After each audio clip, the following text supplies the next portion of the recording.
नमस्कार, मैं ताबिश कमाल हूं। आप सिटी रिपोर्टर देख रहे हैं। मेरे साथ मेरे वीडियो जर्नलिस्ट साजिद भी हैं।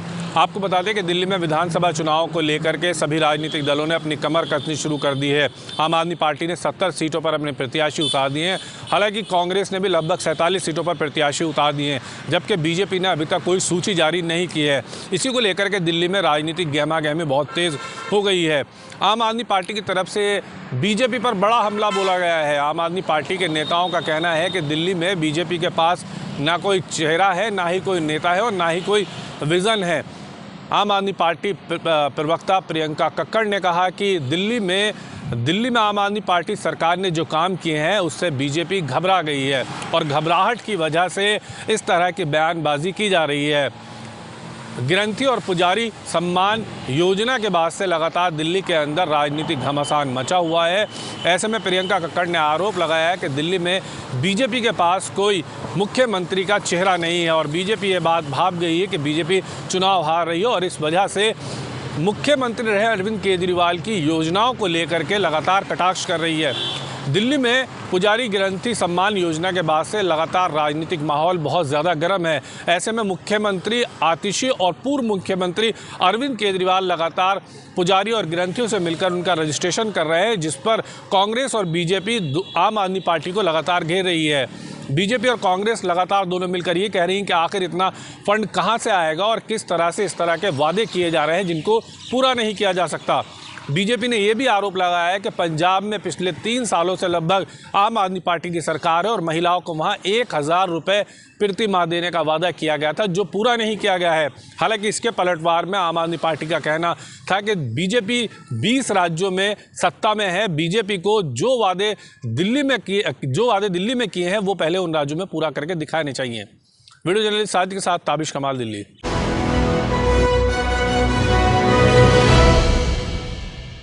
राजधानी दिल्ली में दिल्ली की मुख्यमंत्री आतिशी लगातार अलग अलग परियोजनाओं का शिलान्यास कर रही हैं। आज आतिशी पंजाबी बाग में एक नए फ्लाईओवर का शिलान्यास करने पहुंच रही हैं और जिस तरीके से राजधानी दिल्ली में लगातार अलग अलग फ्लाईओवर्स को बनाने की बात हो, अभी 10 दिन पहले आनंद विहार में एक फ्लाईओवर का उद्घाटन दिल्ली की मुख्यमंत्री आतिशी ने किया। आम आदमी पार्टी की सरकार विधानसभा चुनाव से पहले अलग अलग घोषणाएं कर रही है और इन घोषणाओं में कोशिश यही है कि दिल्ली को और बेहतर बनाने की कोशिश और दिल्ली के जो तमाम फ्लाईओवर का जो इंफ्रास्ट्रक्चर है उसको कैसे मजबूत किया जाए, जिसको लेकर दिल्ली सरकार काम कर रही है। दिल्ली सरकार का दावा है कि पिछले 10 सालों में दिल्ली सरकार ने इतने फ्लाईओवर बनाए हैं जिनकी तुलना अगर 70 सालों में की जाए फिर भी मुमकिन नहीं होगी। बहरहाल दिल्ली सरकार के दावे और वादों के पीछे भारतीय जनता पार्टी और कांग्रेस पार्टी आक्रामक है। कांग्रेस की तरफ से ये आरोप भी लगाए जा रहे हैं कि दिल्ली में जिस तरीके से आम आदमी पार्टी जो कामकाज कर रही है वो भ्रष्टाचार से युक्त है, लेकिन आम आदमी पार्टी ये कह रही है कि हम कष्टर ईमानदार हैं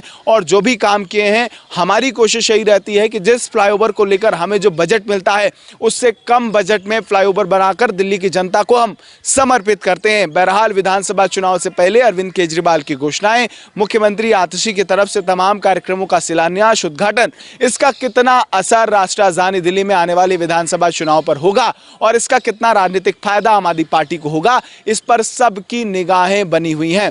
बहरहाल देखना यह होगा कि विधानसभा चुनाव से पहले आम आदमी पार्टी की क्या स्ट्रेटेजी रहेगी और भारतीय जनता पार्टी और कांग्रेस पार्टी क्या इस बार विधानसभा चुनाव में कैसा प्रदर्शन करती हैं, इस पर भी सबकी निगाहें बनी हुई हैं। बहरहाल लगातार इन तमाम परियोजनाओं के उद्घाटन से दिल्ली में राजनीतिक सरगर्मियां भी बढ़ती हुई दिखाई दे रही हैं। सहयोगी बलदेव के साथ केशव मिश्रा, जेके 24/7 न्यूज, दिल्ली।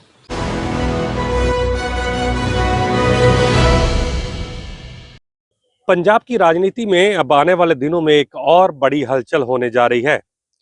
पंजाब के अंदर माघी मेले को लेकर अलग अलग राजनीतिक पार्टियां अपनी कॉन्फ्रेंस करती हैं और इस दौरान वहां पर लाखों लोगों की भीड़ भी जमा होती है। लेकिन इस बार श्री मुक्तसर साहिब के अंदर आयोजित होने वाले माघी मेले के अवसर पर पंजाब के अंदर चर्चा में रहे और खालिस्तान के सबसे बड़े समर्थक माने जाने वाले सांसद अमृतपाल सिंह अपनी एक नई पार्टी का ऐलान कर सकते हैं। इसको लेकर उनके पिता और अमृतपाल के साथियों ने आज सोशल मीडिया पर इसको लेकर जानकारी भी साझी कर दी है।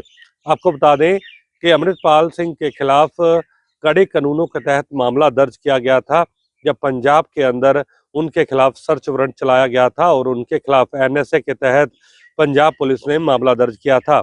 तब से लेकर अमृतपाल सिंह असम की डिब्रूगढ़ जेल के अंदर बंद है और उसके बाद उन्होंने हालांकि सांसद का चुनाव लड़ा था और वो चुनाव भारी मतों से जीत गए थे, लेकिन अमृतपाल सिंह अभी तक भी जेल से रिहा होकर बाहर नहीं आ पाए और उनके खिलाफ एनएसए की जो तारीख है, एनएसए की जो लिमिट है वो आगे और बढ़ा दी गई है। लेकिन इसी बीच अब पंजाब के राजनीतिक हलकों के अंदर इस बात को लेकर एक बड़ी चर्चा है कि अगर अमृतपाल सिंह और उसके साथी पार्टी का ऐलान करते हैं तो पंजाब के अंदर आने वाले दिनों के अंदर क्या सिख राजनीति का स्वरूप जो है वो पूरी तरीके से बदल जाएगा, क्योंकि हम जानते हैं कि अमृतपाल सिंह खालिस्तान मूवमेंट से जुड़े हुए हैं, उन पर गंभीर आरोप है और अगर वो पंजाब के अंदर अपनी पार्टी का ऐलान करते हैं और आने वाले समय के अंदर उनकी पार्टी पंजाब के अंदर सभी जगह पर चुनाव लड़ती है तो सिख वोटरों पर एक बहुत बड़ा असर पड़ेगा और खासतौर पर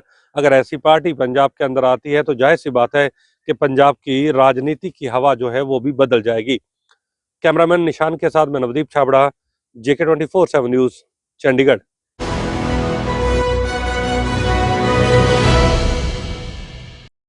जब से आशीष पटेल मंत्री उत्तर प्रदेश ने एक्स पे पोस्ट किया है कि मेरी हत्या STF कर सकती है, तब से भूचाल सा आ गया है भारतीय जनता पार्टी और अपना दल के रिश्तों में, और ख़ास तौर पे विपक्ष तल्ख टिप्पणी करते हुए नजर आ रहा है कि घटक दल अपने आप को आज सुरक्षित महसूस कर रहे हैं उत्तर प्रदेश की सरकार में। अब देखने वाली बात है कि आशीष पटेल पर निरंतर पल्लवी पटेल जो रिश्ते में साली लगती हैं वो अटैक करते हुए नजर आती हैं कि इनके विभाग में, प्रवर्धित शिक्षा विभाग में पदोन्नति में भ्रष्टाचार हुआ है असिस्टेंट लेक्चरर की पोस्ट को लेकर, जिसमें खासतौर पर निरंतर घिरते हुए आ रहे हैं। इस वक्त 2 जनवरी को इस वक्त वर्तमान में उत्तर प्रदेश कैंप कार्यालय अपना दल में एक बैठक हो रही है, जिसमें जन सैलाब पूरे प्रदेश से अपना दल के कार्यकर्ता पदाधिकारी आए हैं, अपनी ताकत दिखाते हुए नजर आ रही हैं केंद्रीय मंत्री अनुप्रिया पटेल और स्टेट मिनिस्टर आशीष पटेल। अब देखने वाली बात है कि इस तरह के बयानात देने के बाद और ख़ास तौर पर भी मंच से आशीष पटेल ने यह कहा कि केंद्र सरकार तो अच्छा काम कर रही है, उत्तर प्रदेश की सरकार सही काम नहीं कर रही है। तो कहीं ना कहीं तल्ख टिप्पणी योगी आदित्यनाथ पे हुई है और केंद्र सरकार, प्रधानमंत्री और अमित शाह की तारीफ की आशीष पटेल ने। अब इस बीच में 2 नाव पे जो आशीष पटेल सवार हो गए हैं, भ्रष्टाचार के आरोपों में घिरते हुए नजर आ रहे हैं और वहीं पर अपने जैन सैलाब को बुलाकर अपनी ताकत को दिखाते हुए नजर आए हैं कि OBC का वोट बैंक हमारे पास है। अब भारतीय जनता पार्टी और NDA का घटक दल एक मजबूत दल है, पूर्वांचल में अपनी पकड़ रखता है अपना दल। किस तरीके से अब रिश्ते आगे उनके निर्वाहन होते हैं, क्या रिश्ते फंसते हुए नजर आते हैं, योगी आदित्यनाथ पे जो टिप्पणी की गई है उसके रिजल्ट क्या होते हैं, योगी आदित्यनाथ किस तरह के फैसले लेते हैं, CBI जांच होती है या नहीं होती है, रिश्ते की बहाली होती है, रिश्ते खराब होते हैं, तो आने वाला कल बताएगा। मगर बहरहाल आशीष पटेल गिरते हुए जरूर नजर आ रहे हैं। कैमरामैन किशन के साथ रजा बादल, लखनऊ, JK न्यूज।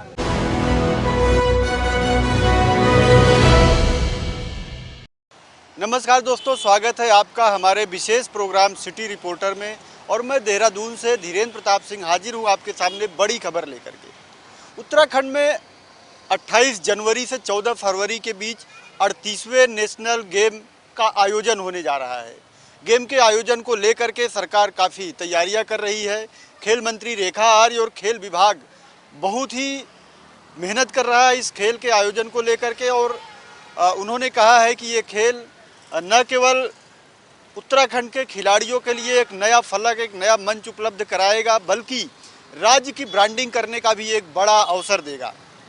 इसको देखते हुए इस खेल के प्रचार प्रसार के लिए कूड़े की गाड़ियों का सहारा लेने का फैसला उत्तराखंड सरकार ने किया है। आपको सुनकर अजीब लग रहा होगा कि कूड़े की गाड़ियों के माध्यम से कैसा प्रचार प्रसार होगा, लेकिन उत्तराखंड की खेल मंत्री का कहना है कि कूड़े की गाड़ियों पे खेल का एंथम बजेगा और उसके माध्यम से इस खेल का जो प्रचार प्रसार है राज्य के कोने कोने में होगा और इसके माध्यम से स्वच्छ भारत मिशन का संदेश भी पूरे प्रदेश की जनता में जाएगा। तो इस तरह से जो विशेष खेल सचिव हैं अमित सिन्हा, IPS अमित सिन्हा, उन्होंने सभी जिले के जिलाधिकारियों को पत्र लिख करके उनके जिलों में उपलब्ध कूड़े की गाड़ियों का विवरण मांगा है और उन कूड़े की गाड़ियों के माध्यम से राष्ट्रीय खेलों का प्रचार प्रसार किया जाएगा। इसके साथ ही अन्य प्रचार माध्यमों, वो टेलीविज़न, समाचार पत्र सोशल मीडिया के साथ साथ एफएम रेडियो पर भी इस खेल का प्रचार प्रसार किया जाएगा, जिससे पूरे प्रदेश में इस खेल को लोग जान सकें। आने वाले समय में उत्तराखंड सरकार और भी कुछ इस तरह का अभिनव पहल राष्ट्रीय खेलों में करती हुई दिखाई देगी। 38वां राष्ट्रीय खेल उत्तराखंड में जो होने जा रहा है, इसको लेकर के गत 15 दिसंबर को मुख्यमंत्री ने राजीव गांधी क्रिकेट स्टेडियम में इसके लोगो, मस्कट और अन्य चीज़ों का उद्घाटन भी किया था और उसके बाद से उसी समय 4 प्रचार वाहन भी वहां से पूरे प्रदेश में प्रचार के लिए रवाना किए गए थे। इसके साथ ही हल्द्वानी के गोलापार से इसकी मसाल भी निकल चुकी है, जो प्रदेश के कई जिलों तक जाएगी। ये खेल आपको बता दें कि 28 जनवरी से 14 फरवरी के बीच होंगे। इसमें कुल 36 खेलों को शामिल किया गया, जिसमें योगासन भी एक खेल के तौर पे शामिल किया गया है।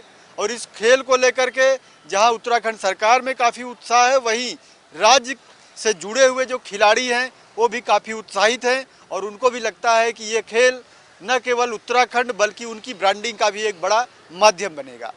कैमरा सहयोगी वीरेंद्र थपलियाल के साथ JK 24/7 के लिए देहरादून से धीरेन्द्र प्रताप सिंह।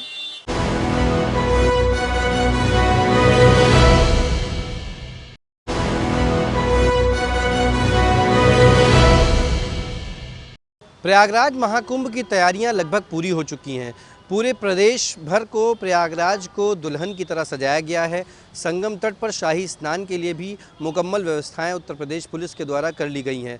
आपको बताएं, तकरीबन 7,000 करोड़ रुपए का ये बजट खर्च किया जाना है, जिसमें प्रदेश संगम को किस तरीके से दिव्य अलौकिक बनाया जाए, इसको लेकर के कार्य कर रहे हैं। साफ तौर पर प्रदेश के मुख्यमंत्री योगी आदित्यनाथ लगातार संगम पर नज़र बनाए रखे हैं और महाकुंभ को किस तरीके से अलौकिक बनाया जाए इस बारे में विचार हो रहा है। उत्तर प्रदेश के डीजीपी भी लगातार संगम घाटों की निगरानी कर रहे हैं। सुरक्षा व्यवस्था में किसी प्रकार की कोई चूक ना हो, इसकी भी निगरानी की जा रही है।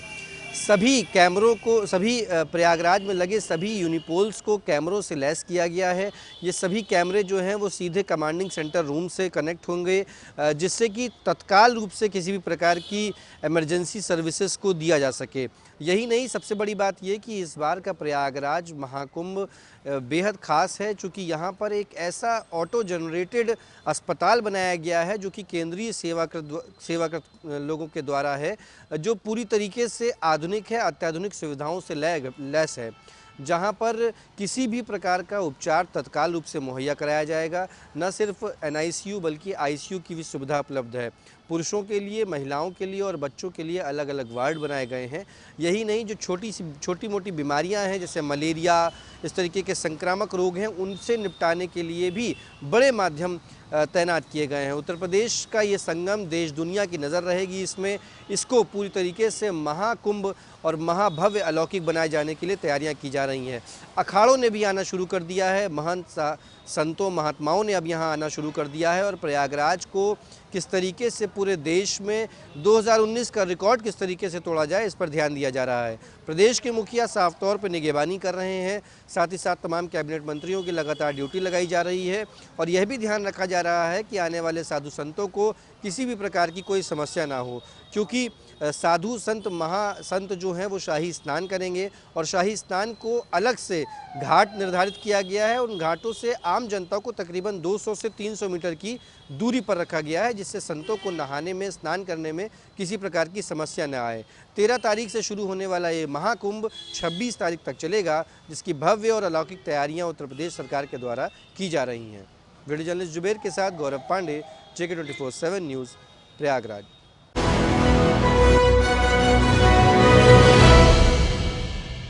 छत्तीसगढ़ में 2000 करोड़ रुपए के शराब घोटाले मामले को लेकर के लगातार सियासत जारी है। इस बीच इस पूरे मामले पर फंसे पूर्व आबकारी मंत्री और वरिष्ठ आदिवासी नेता कवासी लखमा की मुश्किलें और बढ़ सकती है। हाल में ही ईडी ने प्रेस रिलीज जारी करके मीडिया को बताया है कि कवासी लखमा के घर से जब ईडी की रेड पड़ी तो कई संदिग्ध दस्तावेज जो है शराब घोटाले के उसके हाथ लगे हैं, जिसमें पेन ड्राइव और सहित कई तमाम जो चीज है, सबूत है, वो ईडी के हाथ लगे हैं। इसके साथ ही कवासी लकमा को कल ईडी दफ्तर पूछताछ के लिए पेश होने को ईडी ने कहा है। इस पूरे मामले को लेकर के कवासी लकमा का कहना है कि मैं राजनीतिक से जुड़ा आदमी हूं, मैं पूरा सही बात कहूंगा और ईडी के सामने जो भी बात है वो खुल करके बताऊंगा, उन्होंने कहा है। वहीं इस पूरे मामले को लेकर के सियासत जारी है। पूर्व मुख्यमंत्री भूपेश बघेल का कहना है कि ईडी की कार्रवाई जो है सिर्फ विपक्ष पर किया जा रहा है, प्रताड़ित करने की किया जा रहा है, मानसिक प्रताड़ित करने को के लिए किया जा रहा है। ऐसे तमाम बयान सामने आ रहे हैं। वही इस पूरे मामले पर बीजेपी का कहना है कि खुद कवासी लकमा ने ये साफ कह दिया है कि छत्तीसगढ़ में शराब घोटाला हुआ है, वो खुद मान रहे हैं, बीजेपी का कहना है। और इस पूरे मामले को लेकर के उनका यही कहना है कि जो भी आरोपी होगा वो बख्शे नहीं जाएगा। सरकार, जो सरकारी एजेंसियां, वो अपने तरीके से काम कर रही है और लगातार कार्रवाई होगी। अब देखना ये होगा कि इस पूरे मामले को लेकर के ईडी के हाथों क्या क्या शराब घोटाले के जो छापेमारी के दौरान हाथ लगे हैं, अब ये देखने वाली बात होगी। और सबसे बड़ी बात ये होगी कि ईडी के दफ्तर में जब कवासी लकमा को बुलाया जाता है तो ईडी के सामने कवासी लकमा का क्या बयान सामने आता है और क्या सबूत देते हैं, ये तो देखने वाली बात होगी। फिलहाल इस पूरे मामले को लेकर के छत्तीसगढ़ में ये चर्चा का विषय बना हुआ है। अभी कल ही पता चलेगा कि इस मामले को लेकर के आगे ईडी क्या करती है। कैमरामैन पिंटू देवांगन के साथ शंभू राही, JK24 न्यूज, रायपुर।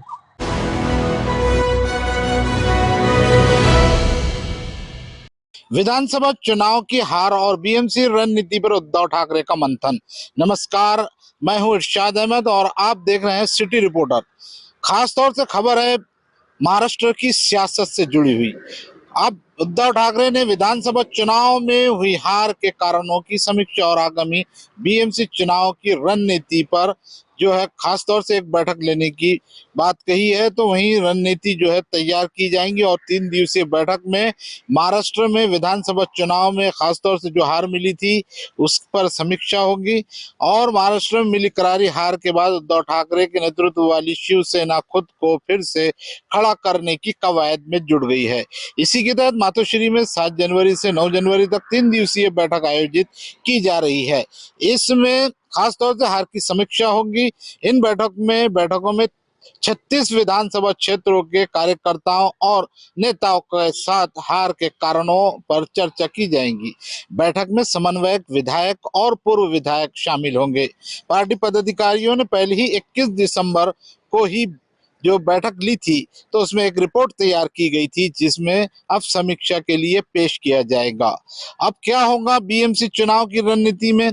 खास तौर से बीएमसी चुनाव उद्धव और शिवसेना के लिए बेहद महत्वपूर्ण है। पार्टी का लक्ष्य बीएमसी में अपनी सत्ता बनाए रखना है। बैठक में ये भी चर्चा होगी कि आगामी चुनाव ठाकरे समूह अपने दम पर लड़े। पार्टी हर स्तर पर तैयारी कर रही है और कार्यकर्ताओं को सक्रिय करने की रणनीति बना रही है। शिवसेना उद्धव ठाकरे इस हार को एक नई शुरुआत के तौर पर देख रही है। सवाल यह है कि क्या पार्टी बीएमसी चुनाव में अपनी ताकत बरकरार रख पाएंगी और विधानसभा में हार की से जो सबक लेकर आगे बढ़ सकेंगी? आप जुड़े रहे सिटी रिपोर्टर के साथ।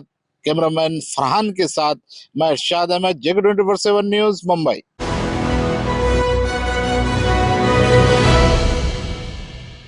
राजधानी लखनऊ के नाका थाना क्षेत्र के अंतर्गत होटल सरंजीत में 5 डेड बॉडी मिलने के बाद पुलिस की जो टीमें हैं लगातार जांच की दिशा को आगे बढ़ा रही हैं। यही वजह है कि आप देखिए कि जिस तरह से मौके से ही हिरासत में लिए गए असरत से पूछताछ के बाद उसके बाप की भी तलाश पुलिस ने तेज कर दी है। इस पूरे 5 हत्याकांड को लेकर जिस तरह से लखनऊ पुलिस ने तुरंत जांच की दिशा को बढ़ाते हुए आगरा पुलिस से भी संपर्क किया है, ताकि जिस तरह से असरत ने एक वीडियो वायरल कर इस बात का जिक्र किया कि आगरा में उसके मोहल्ले में उसको परेशान किया जाता था, साथ ही साथ धर्मांतरण के लिए उकसाया भी जाता था। तो ऐसे में हर एक पहलुओं की जांच को लेकर लखनऊ की कमिश्नरेट पुलिस ने आगरा कमिश्नरेट पुलिस से संपर्क साधकर पूरे मामले की जांच की दिशा को आगे बढ़ाकर चल रही है। लेकिन अभी तक जिस तरह से असरद ने पुलिस को झूठी और मनगढ़ंत कहानी बताई है, उसकी पुष्टि करने के लिए पुलिस की जो टीमें हैं लगातार इसकी जांच में जुटी हैं। देखने वाली बात यह होगी कि इस हत्याकांड से आखिर राज क्या होगा, इसका पर्दाफाश कब होगा और मुख्य आरोपी बदरुद्दीन कब पुलिस हिरासत में होगा, ये तो आने वाला वक्त बता पाएगा। लेकिन इतना जरूर है कि पुलिस हर एक पहलुओं की जांच की दिशा को आगे बढ़ाकर चल रही है ताकि इस 5 हत्याकांड का पर्दाफाश पूरी तरह से हो सके। कैमरामैन किशन के साथ उमेश मिश्रा, जेके न्यूज, लखनऊ।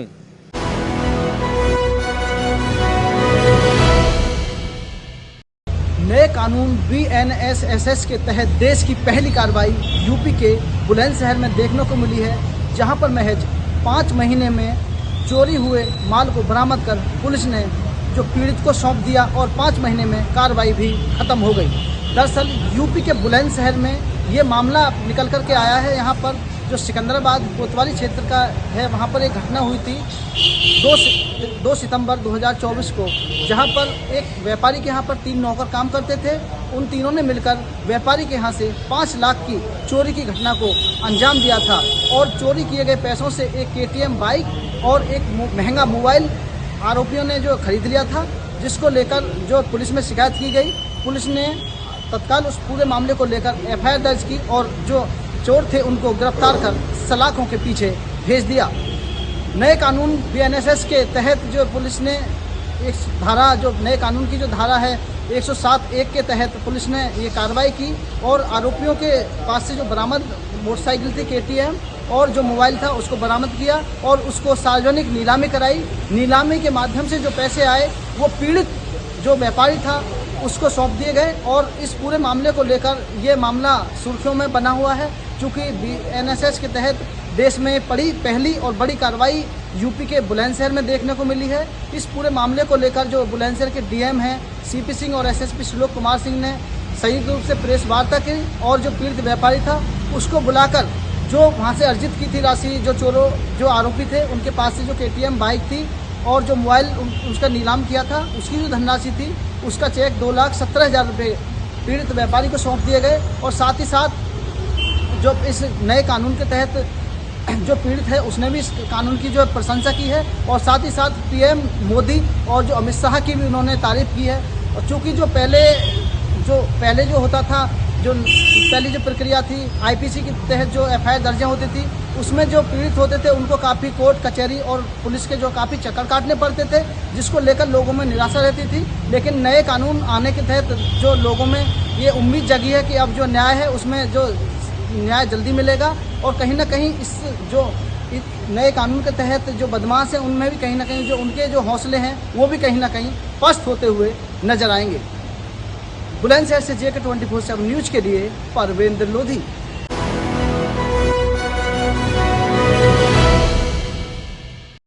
यूँ तो साल 2024 ने गर्मी के मामले में बीते कई साल के रिकॉर्ड तोड़ कर रख दिए थे। 2024 में इतनी गर्मी पड़ी कि लोगों के उत्तर भारत में कई राज्यों में पसीने छुड़ा दिए। इसी के साथ आपको बता दें कि जब साल खत्म हुआ, दिसंबर का महीना आया, तो दिसंबर के महीने में जाड़ा उत्तर भारत के राज्यों में ऐसा पड़ा कि लोगों की कपकपी भी छुड़ा दी। अगर हम दिसंबर में ही बात करें तो दिसंबर के अंतिम दिनों में लगातार 4 दिन ऐसे पड़े जहां पर कोल्ड डे जैसी स्थिति लगातार 4 से 5 दिन बनी रही। 31 दिसंबर की इतनी भरी सर्द रात रही कि जो न्यूनतम तापमान है राजधानी दिल्ली का वो तकरीबन 9.6 डिग्री सेल्सियस दर्ज किया गया। और इतना ही नहीं, जैसे ही साल 2025 आया, 1 जनवरी हुई, तो 1 जनवरी भी कहीं ना कहीं दिल्ली और NCR के लोगों के लिए गलन भरी सर्दी लेकर आई। हालांकि दिन के समय जरूर धूप खिली रही और यही हालत आज भी देखने को मिला। आज भी दिल्ली NCR के क्षेत्र में आप देख सकते हैं कि आसमान पूरी तरीके से साफ है, लेकिन जो हवाएं चल रही हैं उसकी वजह से लोगों को काफी ज्यादा ठिठुरन महसूस हो रही है। और उत्तर भारत के जो पहाड़ी क्षेत्र है वहां पर अभी भी बर्फबारी का सिलसिला लगातार जारी है। मौसम विभाग के अगर पूर्व अनुमान की बात करें तो मौसम विभाग के पूर्व अनुमान के अनुसार 4 जनवरी से लेकर 6 जनवरी तक एक और वेस्टर्न डिस्टर्बेंस सक्रिय हो रहा है, जिसका असर न केवल पहाड़ी इलाकों पर बल्कि मैदानी इलाकों पर पड़ने की भी संभावना मौसम विभाग की तरफ से जताई गई है। और राजधानी दिल्ली की बात करें तो राजधानी दिल्ली में 5 जनवरी को हवा की गति जो है वो तकरीबन 20 से 30 किलोमीटर प्रति घंटे की रहने की संभावना मौसम विभाग ने जताई है। वहीं अगर अधिकतम और न्यूनतम तापमान की बात करें तो अधिकतम तापमान तकरीबन 18 से 20 डिग्री सेल्सियस रह सकता है, तो वहीं न्यूनतम तापमान राजधानी दिल्ली का मौसम विभाग के अनुसार 8 से 10 डिग्री सेल्सियस बने रहने की संभावना मौसम विभाग की तरफ से जताई गई है। वीडियो जर्नलिस्ट अभिषेक के साथ उज्जवल कुमार, JK24/7 न्यूज, दिल्ली।